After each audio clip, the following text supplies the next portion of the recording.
Bem-vindo ao canal do Iverson Car. Inscreva-se no canal e ative as notificações. Deixe seu like. Ford Landau. Ele foi o preferido de presidentes, políticos e empresários de sucesso nos anos 60, 70 e 80.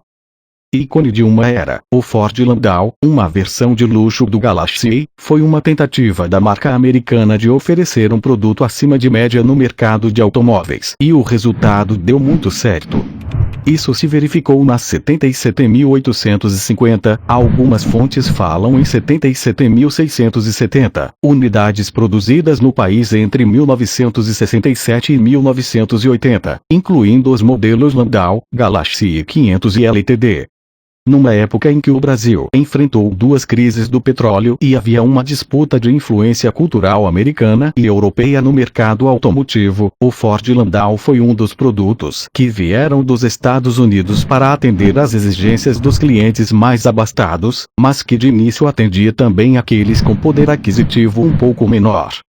Em meados dos anos 70, antes do Landau, o Galaxy 500 já havia sido estabelecido com sucesso, mas o estilo da época havia mudado e era hora de colocar uma cara nova no maior carro feito no país, que superava inclusive o tamanho dos Dodge da Chrysler, feitos em São Bernardo do Campo SP.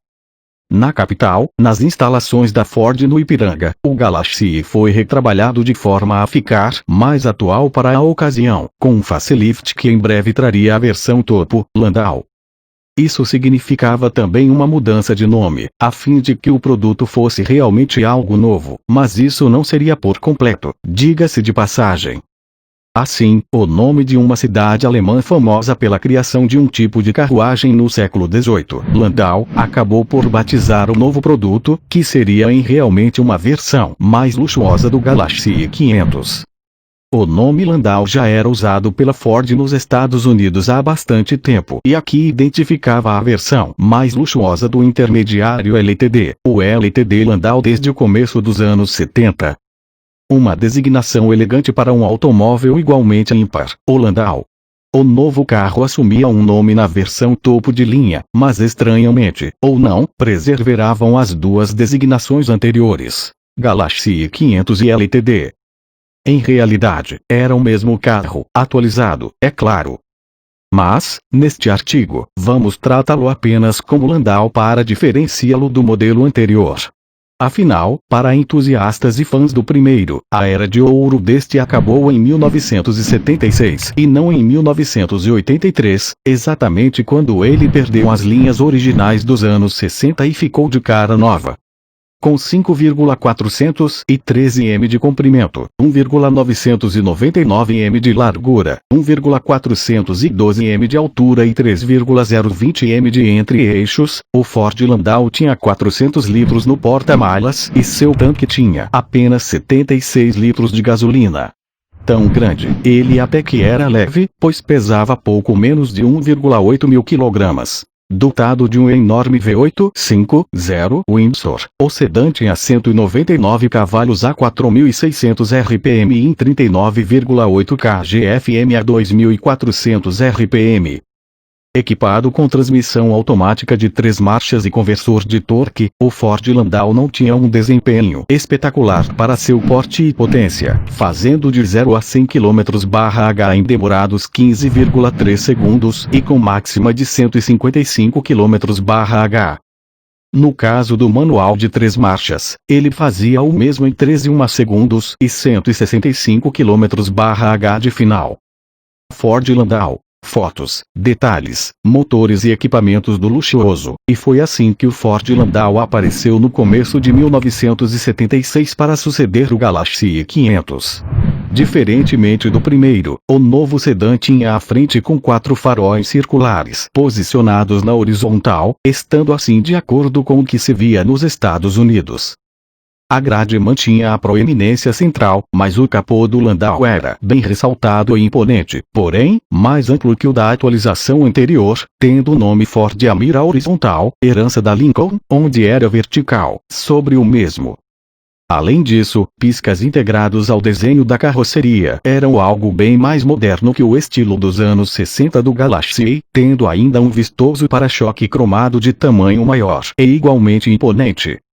Nas laterais, os vincos bem pronunciados foram mantidos no Landau, assim como as enormes maçanetas cromadas e os retrovisores de mesmo acabamento. Não houve alterações em portas, teto, colunas ou vidros, exceto no acabamento dos limpadores de para-brisa, que deixaram de ser cromados. Na traseira do Landau, porém, as mudanças eram muito maiores. Saíam as lanternas quadradas e compactas, entrando no Landau um conjunto triplo na horizontal, que obrigou o redesenho da tampa do porta-malas e a redução do vão de acesso ao mesmo. Ao centro, um aplique metálico com o nome Ford e a mira do produto. O para-choque do Landau também era devidamente cromado e tinha duas barras de proteção verticais, assim como duas luzes de ré. O escape ficava oculto para preservar as linhas elegantes do Ford. Mas, essas descrições são apenas básicas, pois o Landau tinha outros detalhes que o diferenciava das demais versões. O vidro traseiro do Landau era pequeno e formava com teto de vinil preto, um visual mais reservado, íntimo para quem preferia a discrição. Isso se dava por um simples motivo: o Landau era a versão topo de linha e por isso tinha de ser o melhor no visual e no conforto, além de ser vendido apenas na cor prata em 1976. O para-brisa cromado chamava a atenção, assim como as rodas aro 15 de aço com tala de 5 polegadas vinha com calotas cromadas e raiadas, inspiradas na Lincoln. Elas podiam ser mais largas para ampliar a segurança e o conforto. Os pneus 215/70 R15 eram diagonais. Havia uma barra preta na parte inferior do Landau que ampliava sua imponência. O interior do Landau era revestido em veludo vermelho e jacquard inglês, uma distinção em relação aos Galaxy LTD. Os bancos do Landau eram inteiriços na frente e atrás, enquanto as portas e outras partes do acabamento eram ricamente bem cuidados e decorados pela Ford, que sempre se esmerava em tornar o ambiente do sedã mais aconchegante. O painel era o mesmo de antes da atualização, bem sóbrio agora, tendo detalhes escuros, mas preservando o velocímetro horizontal, assim como o sistema de rádio, os controles cromados do ar-condicionado e o relógio analógico no painel. O volante clássico de 2 raios com buzina em forma de meia-lua era elegante. Os difusores na parte inferior ou os detalhes em madeira davam ao ambiente mais requinte.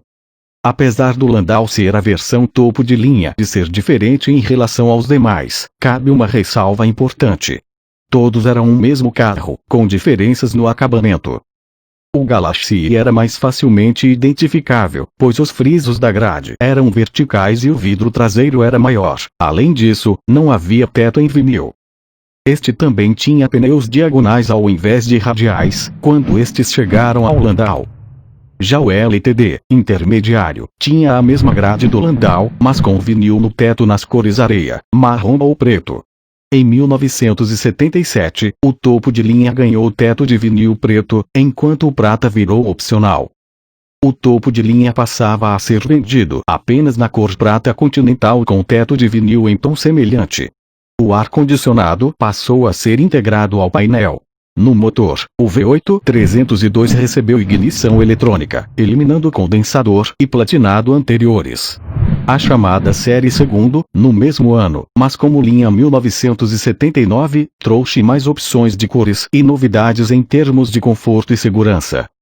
Ambos ganharam um novo volante de 4 raios, que parecia moderno demais para o sedã luxuoso. O Landau perdeu alguns cromados no interior e também o acabamento em jacquard, passando a ser apenas em veludo, com opção de cor cinza.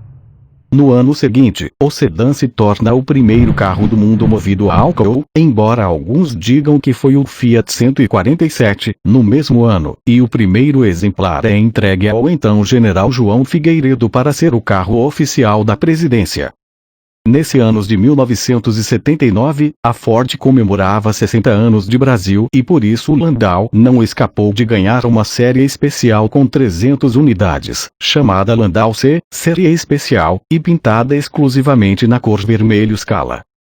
No motor 302 do Landau, o ventilador do radiador passou a ter embreagem hidrodinâmica para acionamento automático e independente do motor, garantindo assim que o mesmo pudesse ser resfriado mesmo desligado ou apenas em situações que realmente o exigiam, ajudando a aquecer mais rápido. Ford Landau. Fotos, detalhes, motores e equipamentos do luxuoso. No final, ampliava a eficiência e potência, pois acrescentava uns 10 cavalos a mais em alta velocidade, quando o ventilador parava de funcionar e o ar entrava mais livremente. O radiador também cresceu em tamanho.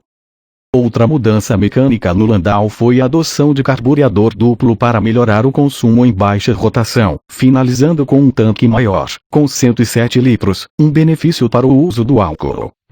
O câmbio automático foi trocado e tinha um conversor de torque maior.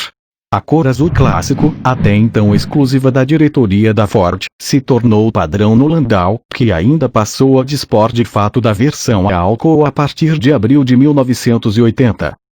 Este tinha motor 302 com coletor de admissão em alumínio por causa do álcool, assim como a bomba de combustível, fazendo 4 km/L, mas indo até 167 km/H. As vendas do Landau já não iam bem há algum tempo. Embora nunca fosse campeão em emplacamentos, o sedã de luxo da Ford vinha de altos e baixos após o clássico Galaxy 500. O motivo era que no final dos anos 60 não havia a mesma concorrência que no final dos anos 70.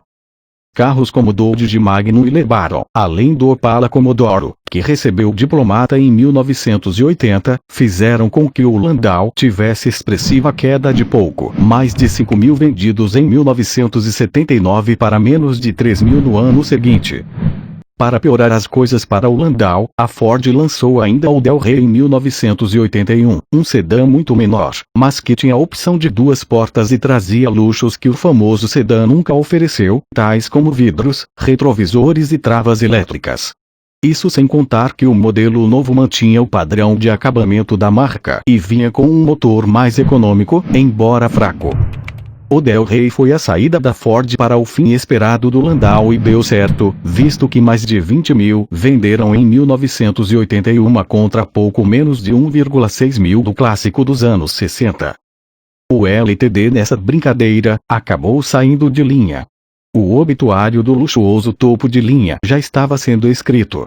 O LTD, antes de sair, ainda foi vendido na cor verde gramado. Mudanças na grade e no para-choque, com a abertura na parte superior, foram introduzidas na linha 1981. As luzes de ré saíram do para-choque e foram para as lanternas triplas, enquanto o protetor voltava a ser o mesmo da linha até 1970 do Galaxy 500. O V8 292 de 4,8 litros e 190 cavalos surgiu no fim de 1968, levando o carro para 160 km/h e baixando o tempo para 13 segundos, no manual. O Landau é um carro antigo que eu gosto muito, ele confortável e espaçoso. Espero que vocês gostam desse vídeo, deixa seu like e comentam qual carro que vocês querem ver no próximo vídeo. Sai vídeo toda segunda, quarta e sexta. Um abraço do Iverson Car, fica todos com Deus.